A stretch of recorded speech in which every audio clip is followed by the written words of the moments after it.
बच्चों, आज हम बात करने वाले हैं अर्थशास्त्र के बारे में, जो कि 12वीं क्लास का है, क्लास 12 का। अर्थशास्त्र में सबसे पहला क्वेश्चन है अर्थशास्त्र का अर्थ। अर्थशास्त्र का अर्थ जानना आपके लिए बहुत ही महत्वपूर्ण है और एग्जाम में ये पूछे जाते हैं हर एक साल। तो अर्थशास्त्र का अर्थ हम जानते हैं कि अर्थशास्त्र सामाजिक विज्ञान की वह शाखा है जिसके अंतर्गत वस्तुओं और सेवाओं के उत्पादन, वितरण, विनिमय और उपभोग का अध्ययन किया जाता है। और दूसरा है अर्थशास्त्र का पिता। एडम स्मिथ को अर्थशास्त्र का पिता कहा जाता है।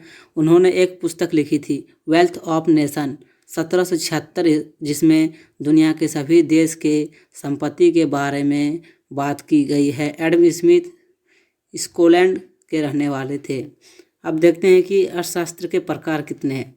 अर्थशास्त्र के 2 प्रकार हैं, एक है व्यष्टि यानी कि मिक्रो, और एक है समष्टि अर्थशास्त्र जो कि माक्रो है। व्यष्टि अर्थशास्त्र के बारे में हम पढ़ेंगे कि व्यष्टि अर्थशास्त्र का पिता रेगनर फ्रिज को कहा जाता है। मिक्रो के अंतर्गत हम बहुत छोटे स्तर पर बात करते हैं। इससे इस तरह याद रखिएगा, मोबाइल में मिक्रो एसडी कार्ड होता है, मतलब वो पहले से भी छोटा कर दिया गया है, अर्थात व्यष्टि मतलब छोटा। व्यष्टि अर्थशास्त्र के कुछ उदाहरण हैं। पहला, व्यक्ति आय। दूसरा, मांग एवं आपूर्ति। तीसरा, राजस्व। चौथा, उपयोगिता। पांचवा, कीमत सिद्धांत। और छठा है मांग सिद्धांत। अब हम बात करने वाले हैं समष्टि अर्थशास्त्र, जो कि समष्टि अर्थशास्त्र का पिता जॉन किन्स को कहा जाता है। इसके अंतर्गत हम बहुत बड़े स्तर पर बात करते हैं। यह व्यष्टि का विपरीत है। कुछ उदाहरणें हैं, राष्ट्रीय आय योजना, कर, बजट, बैंकिंग, जो कि इंग्लिश में भी दिया हुआ है, आप लोग देख सकते हो, वहाँ पर स्क्रीन में दिखाई दे रहा है। अगर हम केवल एक व्यक्ति की आय के बारे में आकलन कर रहे हैं तो बहुत छोटे स्तर पर बात कर रहे हैं, अतः यह मिक्रो का पार्ट होगा।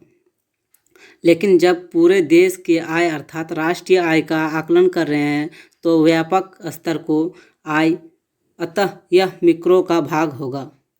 अर्थव्यवस्था, अब हम जानेंगे कि अर्थव्यवस्था किसे कहते हैं। अर्थव्यवस्था वह संरचना है जिसके अंतर्गत सभी आर्थिक गतिविधियों का संचालन होता है। उत्पादन, उपभोग व निवेश अर्थव्यवस्था की आधारभूत गतिविधियां हैं। अर्थव्यवस्था की संस्थाएं मनुष्यकृत होती है, अतः इनका विकास भी मनुष्य जैसा चाहता है वैसे ही करता है। अर्थव्यवस्था के प्रकार देखिए, यहाँ पर एक है खुली अर्थव्यवस्था, दूसरा है बंद अर्थव्यवस्था और तीसरा है विकसित अर्थव्यवस्था। तो ये हम दूसरे अध्याय में पढ़ेंगे, जो कि आपको आई बटन के डिस्क्रिप्शन में आपको मिल जाएगा इसका लिंक। तो देखते रहिए हमारा चैनल और चैनल को सब्सक्राइब कर दे अगर नए बंदे हो तो, साथ में लाइक के बटन के क्लिक करना ना भूले।